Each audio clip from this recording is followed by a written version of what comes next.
Hello YouTubers! Got a big project, big as in heavy. I'm going to build a striking anvil. I've got all the parts burnt out and ready to go. If you want to know more about what a striking anvil's for, I got the idea from a young man from over in England. He's a blacksmith. I just found out last night he's only 19 years old. Been doing it since I think he's 11. Very talented, very energetic, and he does a video every day. And on Saturdays he does a live video, a live stream on YouTube. A striking anvil. It's for when you're hammering and you don't want to risk your anvil that's got a hardened top. This will be a mild steel, so if you miss and hit the top of this real hard, you're going to dent this, but you're not going to hurt your hammer or your anvil. And when this is done, it's actually going to be heavier than my anvil. What I've got here is a piece of 1.5" plate that is 11 by 21. I watched his video, and when I went to work I found some scrap that I could use, and I went as big as I could go with that scrap. The ones that he builds are only like 5 by 12, so this is way bigger. You know how I am though, I got a bigger's better.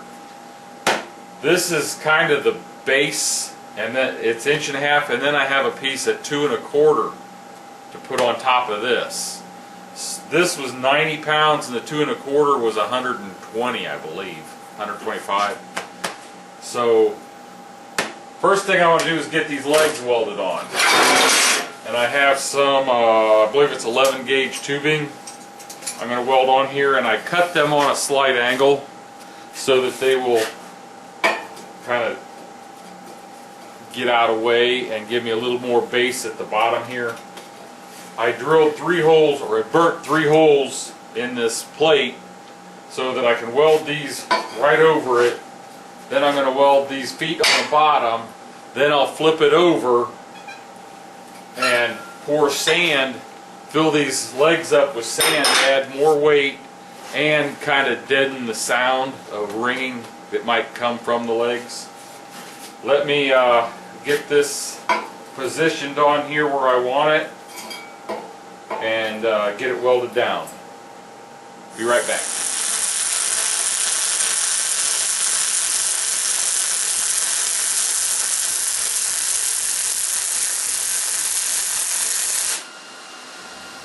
I've got these other 2 legs tacked on. They're on a 45-degree angle to give it a little wider stance at this end. So let's get these babies fastened down.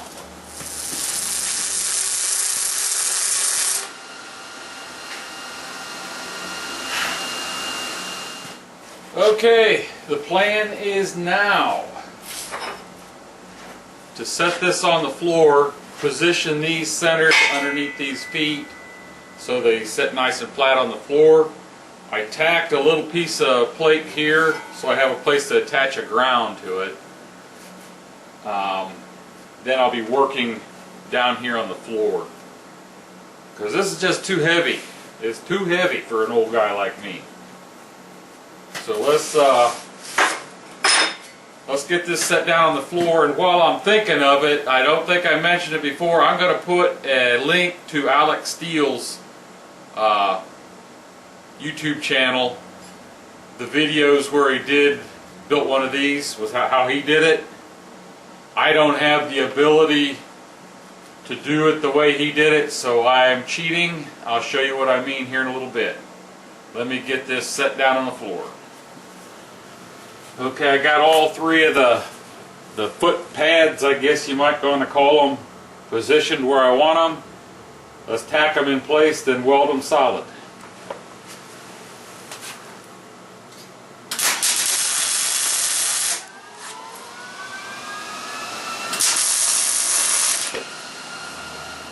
Okay, now I hope this will stay in there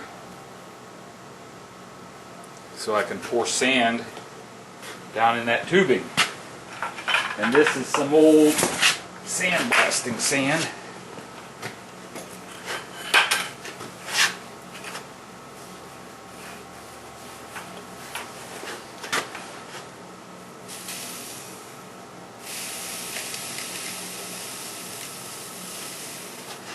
Okay, a little demonstration. I got this in full of sand. This one's not. And some of that ringing you're hearing is coming from the other two legs. That's why I'm filling them up.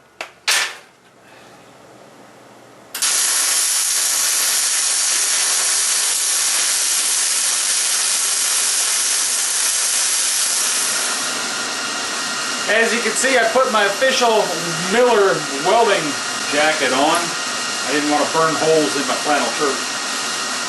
I don't know why I can't weld this well all the time. This is looking really nice.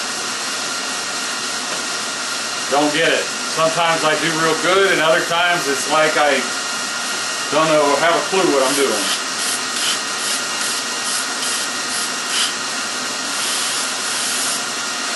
One more end to weld. Got to turn it around, and man, this baby's heavy. Why is it right after you finish something you think, if I'd have done this before I welded that, it made a little more sense.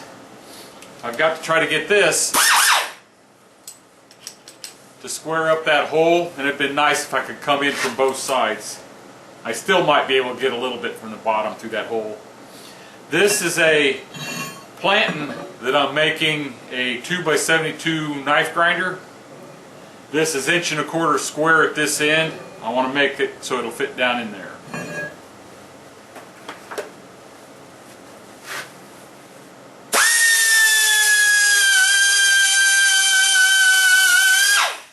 It's going to get real noisy when the air compressor kicks on. Most of my problems along this side, it's where the lead-in was at, and it's kind of bumped out in there. So let me get that cleaned up.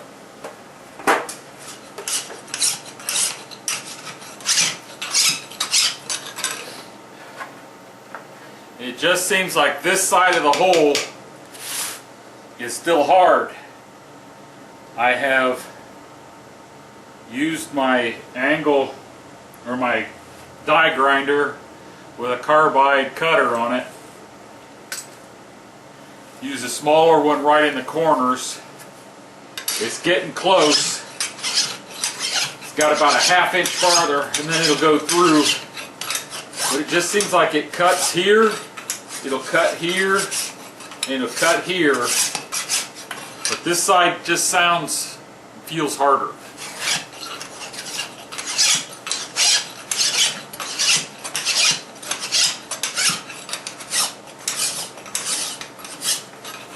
Trying to keep the hole as square as I can.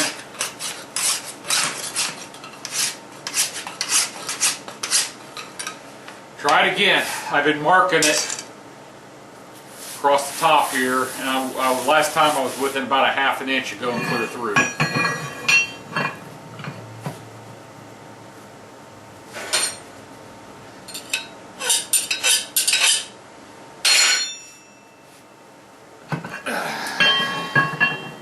Well, that's got to be close. 2 3/16, and that's a 2¼ inch plate.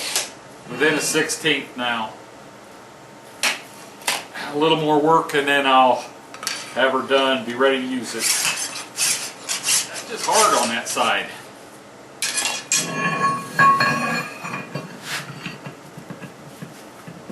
I think it's through.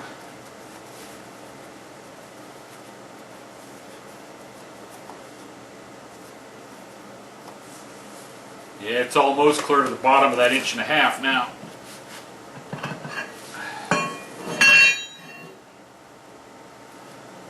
Let's just mark it and see.